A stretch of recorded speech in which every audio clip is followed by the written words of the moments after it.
O item 7, a vinda do Messias, estudando Malaquias, capítulo 4, versículos 1 a 6.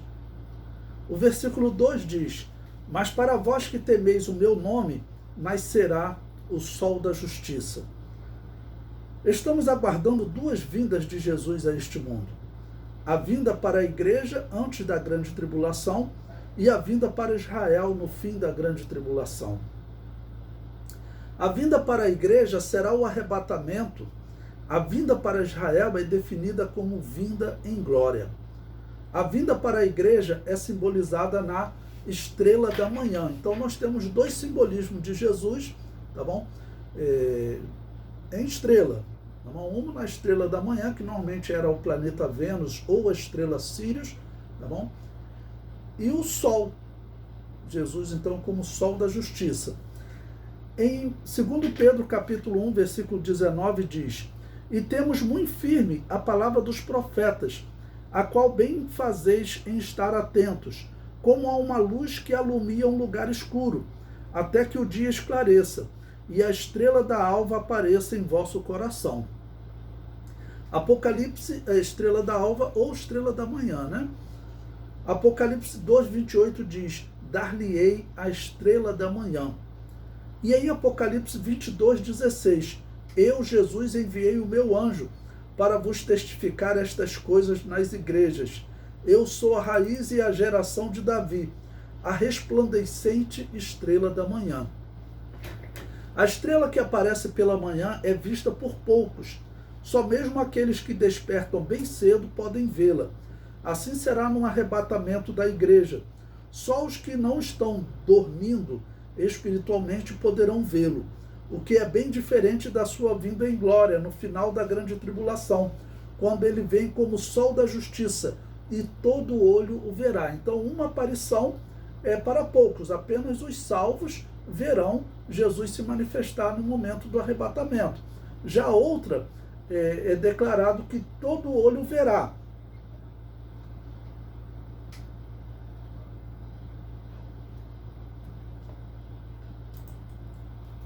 Então vou ler Apocalipse capítulo 1, versículo 7. Eis que vem com as nuvens, e todo olho verá, até os mesmos que o transpassaram, e todas as tribos da terra se lamentarão sobre ele. Sim, amém. Então essa manifestação de Jesus, quando todo olho vê, ocorre no fim da grande tribulação. Então por isso a simbologia no sol, ele como sol da justiça será visto por todos. Malaquias ainda prossegue, o versículo 5, ele diz: Eis que eu vos envio o profeta Elias, antes que venha o grande e terrível,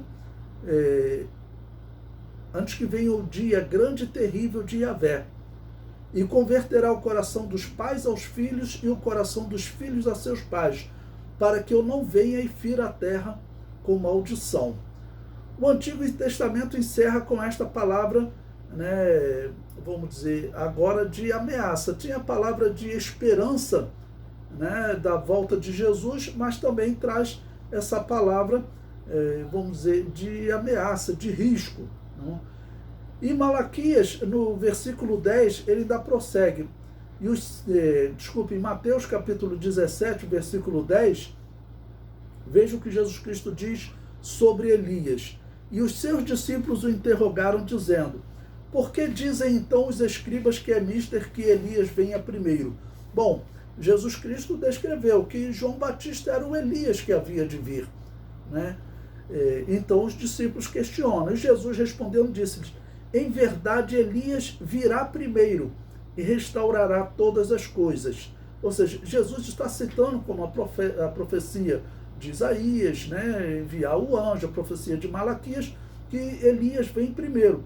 E no versículo 12, mas digo-vos que Elias já veio, que é João Batista, e não o conheceram, mas fizeram-lhe tudo o que quiseram. Assim farão eles também padecer o Filho do Homem. Bom, existem dois profetas, duas testemunhas, que estarão aqui na terra durante a grande tribulação. Os sinais que esses homens fazem, fazer descer fogo do céu, lançar pragas sobre os homens, nos fazem lembrar de Moisés e Elias. Alguns acham que isso seria um símbolo, seriam 2 homens levantados nesses dias, mas também alguns acham que seriam realmente Moisés e Elias.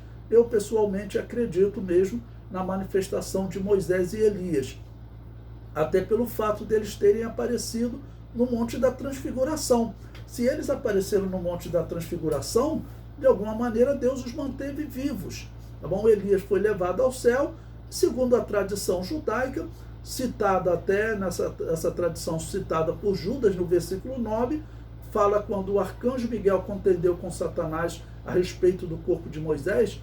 Judas fez uso dessa tradição judaica, desse texto judaico chamado Assunção de Moisés, que o texto não fez parte da Bíblia Sagrada, da Tanakh do Antigo Testamento. Mas se Judas foi inspirado para citá-lo, é porque existe algo de verdade naquele texto. E o que é contado naquela história? Que o arcanjo Miguel protegeu o corpo de Moisés porque Deus iria ressuscitá-lo. E naquele livro diz que Deus o ressuscitou e levou ao céu. Se Deus não tivesse ressuscitado, eu não pregaria mais que os mortos não voltam a este mundo, porque Moisés e Elias voltaram. Então, se eles voltaram, eles estavam vivos. Se eles estavam vivos, é provável que Deus tenha um ministério futuro com eles. Vamos lembrar também de Romanos 5,14, que o apóstolo Paulo diz que a morte reinou desde Adão até Moisés. O que significa a morte perdeu o seu reinado com Moisés?